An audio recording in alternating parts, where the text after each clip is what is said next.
Bună și bun venit astăzi, în ziua de Crăciun. Astăzi, pentru că este Crăciunul, am zis că să fac un video pentru voi. Și înainte de toate vreau să vă urez Crăciun fericit. Sper că ați petrecut sărbătorile în liniște, alături de cei dragi. Și cei care nu ați fost alături de cei dragi, împreună cu voi înșivă. Vreau să vă arăt că Andreea mi-a trimis un kit să fac acest, este ca un mini tablou. Și cutiuțele acestea le-am făcut, eu n-am filmat pentru că le-am făcut aseară și n-am vrut să mai filmez, dar sunt 3D, nu știu cât se vede pe cameră. Și tot asta e ca un tablou așa înrămat și vine pe un suport.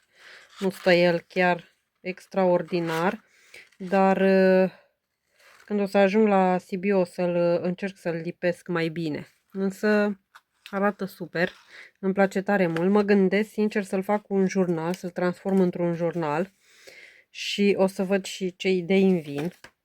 Și mi-a mai trimis ceva. Chestia asta, așa arăta kitul acesta cu animăluțul și mi-a trimis și chestia asta de cusut. Și am început să cos la ea. Dar nu am cusut foarte mult. Însă îmi place tare mult cum arată și mă gândesc că vreau să transform chestia asta în copertă de jurnal. Deci la atingere este minunat toată ața asta. Și așa arată. O să văd dacă zilele astea o să am timp să fac pe cameră chestia asta. Nu știu cât vă va plăcea. Dar, pentru că este Crăciunul, abia acum am reușit să găsesc bradul la Pitești și mă gândeam să împodobesc. Pentru că se mai întâmplă și astfel de chestii. Și știu că v-am promis ultima oară că o să vă arăt decorațiunile pe care le am aici. Aceasta este cutia și, din păcate, cum globurile astea nu le-am învelit așa cum le-am învelit pe celelalte, omul de zăpadă s-a spart. Asta este. Dar am și aici globuri din acelea vechi, vintage, și globurile acelea micuțe pe care vi le-am arătat de când eram mică, de pe vremea bunicului, ca acelea sunt și acestea. Nu știu care ați avut din astea, dar am foarte multe aici pentru că brăduțul pe care l-am aici este vechiul meu brăduț. Și acela este mic. Este un brăduț pe care îl aveam acolo pe raftul acela din spate unde filmez. Am și o balerină care săracă are mâna aproape ruptă. Am și o floare așa.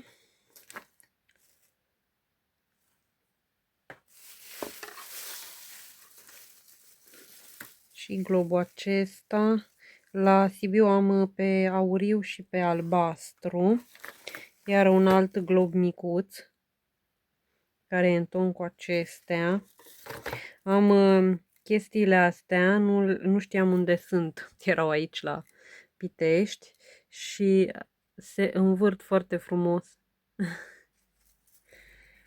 Nu o să filmez când fac bradul, dar o să vă arăt brăduțul. Am și o musă de zăpadă tot de atunci. Deci, sunt minunate globurile astea. Dacă reușesc să scot ața fără să rup globul. Și așa arată.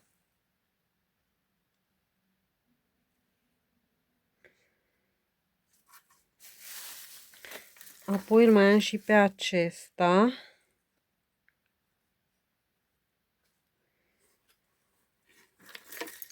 Opa! Și acesta, care e tot așa micuț. Acesta alb.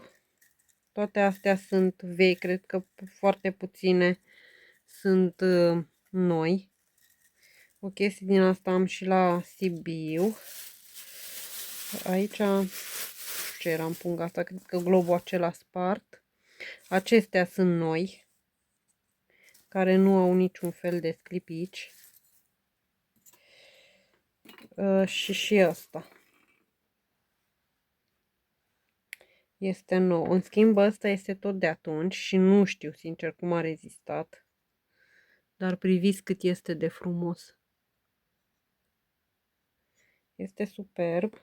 Trebuie să am mai multă grijă de ele. Iar și acesta este tot de atunci.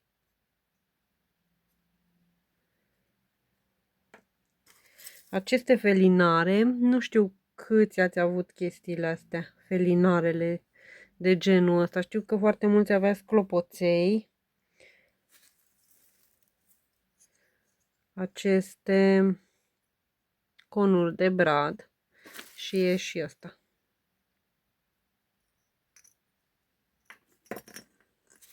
Am și bateriile de la instalație. După cum vedeți, am și acești fulgi de nea.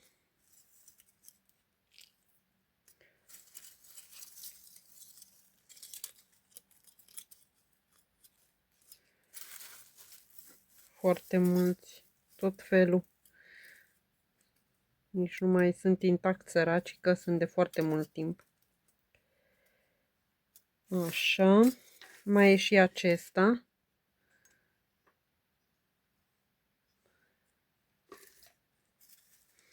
Acesta e la fel ca cel roșu, cred că unul roșu mai avem pe aici. Da, în genul ăsta. Și acestea sunt noi, acestea două. Balerina asta săracă nu mai are cap. Mai e și chestia asta. Din păcate s-au și dezlipit foarte multe și le-a lipit bunicul cu scoși din asta, dar nu ține, însă o să le lipesc cu lipiciul acela de la Andreea, că sigur va rezista. Mai e un ou din ăsta, dar nu cred că e glob și nu știu câți ați făcut chestiile astea. Am găsit și a doua baterie. Nu știu câți ați făcut chestiile astea. Și mai aveam eu un coșuleț din tot așa hârtie creponată. Dar sunt coși de ouă, scos interiorul, pictat și pus ață și hârtie creponată. Se pare o idee genială. Acum știu că aș mai avea răbdarea să fac, dar înainte făceam chestiile astea. Acestea sunt globurile pe care le am aici. Am foarte multe steluțe din acestea. Va trebui să le folosesc, deși brăduțul acesta este destul de mic. O să vi-l arăt după ce l-am împodobit. Nu știu dacă o să pun beteală sau ceva pe el. Altă cutie este tot așa cu beteală și cu ornamente din acestea tot așa vechi. Asta iar s-a rupt. Este ca celălalt și coși așa. Și asta s-a dezlipit de aici. Dar o să încerc să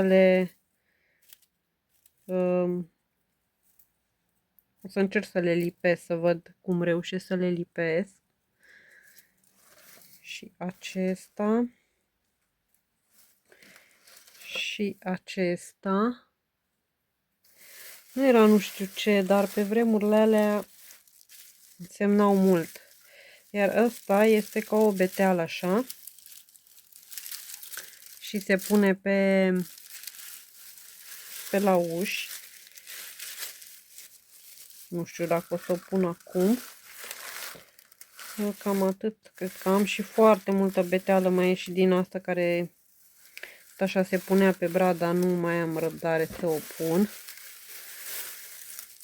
Și cred că nici asta.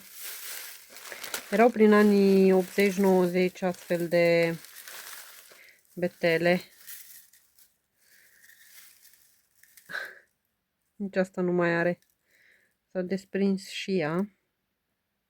Trebuie să văd cum le lipesc. Și am o sacoșă cu chestiile astea, care sunt foarte mari. La capăt au un astfel, unele dintre ele, un astfel de ornament din ăsta, tot așa din beteală. Dar priviți ce frumoase sunt. Tot așa sunt foarte vechi. Mai e și coșul acesta. Tot așa. Dar sunt foarte înalte. Astea o să le iau la Sibiu. Pentru că am bradul foarte mare și pe brăduțul acesta micuț oricum nu vor încăpea. Alt ornament din acesta.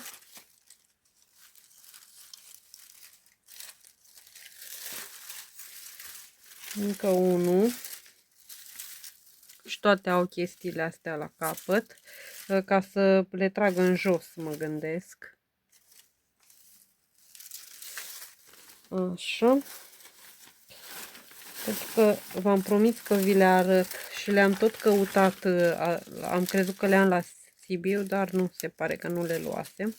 Iar ăsta are un glob așa, din metal.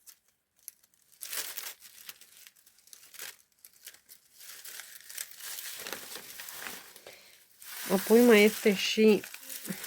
Ba. Ei, cum a intrat acolo? Acesta e tot așa un ornament lung.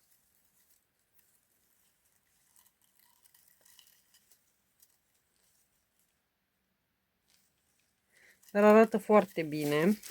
Mai am încă o beteală din asta. Și aici mai multe betele. Cred că din astea o să folosesc pentru brăduț.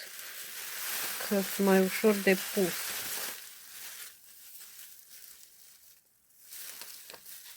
Tot foarte vechi sunt și astea. Cu steluțe așa. Dar sunt foarte de efect. Da, deci numai acestea mai sunt. Pe acestea nu o să le pun. Înainte decoram toată casa, cu nu mai am chef să fac. De-abia fac brăduțul acela. Dar da, dați că mai am aici o chestie. Un clopoțel cu moșul acesta. Și mai am acest ursuleț care e din material. O chestie din asta am putea face și noi. Și un îngeraș așa. Asta nici nu l-am scos din ambalaj. Dar nu cred că o să folosesc foarte multe. Și cred că acestea sunt toate. Să vedem dacă mai funcționează, că văd că e puțin ruginită chestia asta. Da, se pare că nu. Sau nu mai sunt bune bateriile. Da, nu mai erau bune bateriile, dar nici astea nu sunt chiar atât de puternice. Pentru că astea luminau foarte puternic. Ok. O să le las deocamdată așa și într-una din zilele astea o să mă duc să schimb și bateriile.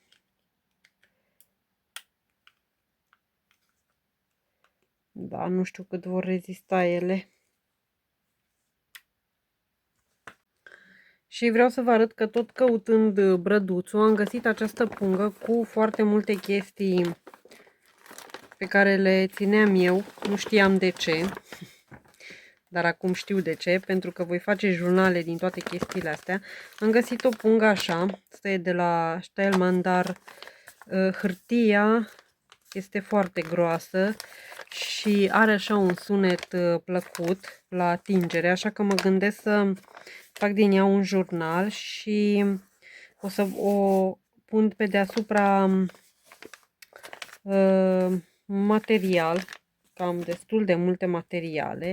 Am această punguță, toate astea sunt foarte vechi, cred că dinainte de anii 2000, dar priviți desenul, este superb.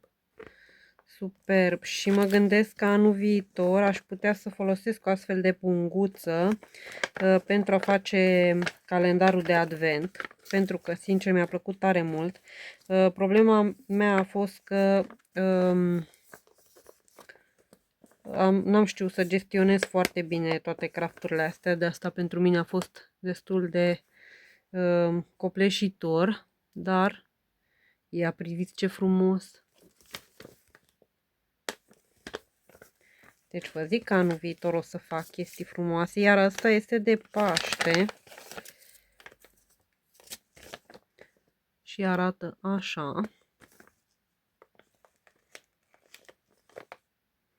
Mă uitam că nu cred că spune de când este, dar foarte frumos. Oh, am și ăsta micuț așa.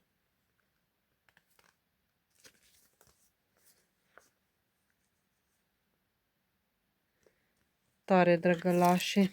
Și am și chestia asta care este o folie, cred că a fost la împachetat sau la flori ceva și este transparentă, nu știu cât se vede ea pe cameră, dar este transparentă.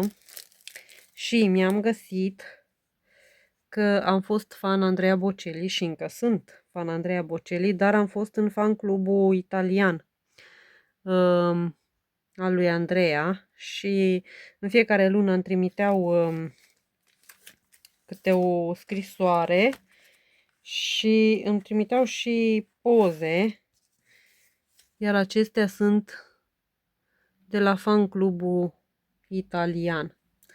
Sincer, încă am toate CD-urile și am momente când le ascult, deși am descoperit că CD player-ul pe care l-aveam nu prea mai merge. Iar am mai găsit chestia asta, care tot așa de la flori, dar este destul de grosuță și mă gândeam că poate aș folosi o parte din ea ca să pun acele stickere și chestii pe care le am, tăieturile acelea din ziare. Am mai găsit această hârtie vintage, care e din înainte de 89.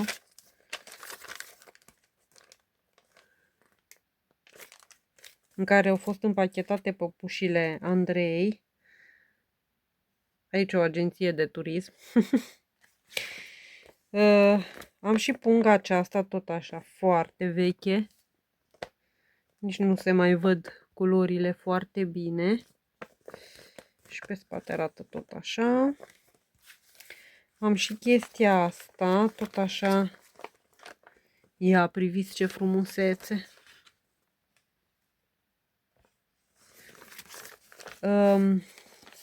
Și din asta aș face tot, dar e rupt aici însă. Aș face tot un jurnal.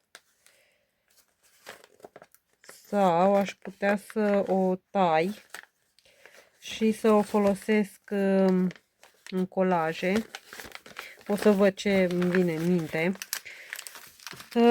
Mai am tot așa o hârtie din aceasta și e destul de multă, ceea ce mă bucură, că îmi place tare mult chestia asta că e vintage și mai am încă zilele acelea de făcut și nu am reușit să le completez. Această punguță, iară, cu Andrea Bocelli, și punguța aceasta, care este, cred că, varianta mai mare a acesteia și ar fi frumos să folosesc pentru un jurnal și un mini-jurnal.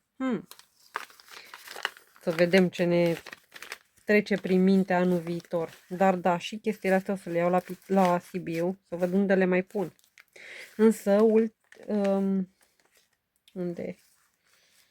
Aceasta, micuță, o să o păstrez și o să pun o pagină o hârtie din asta și o să lipesc în jurnal.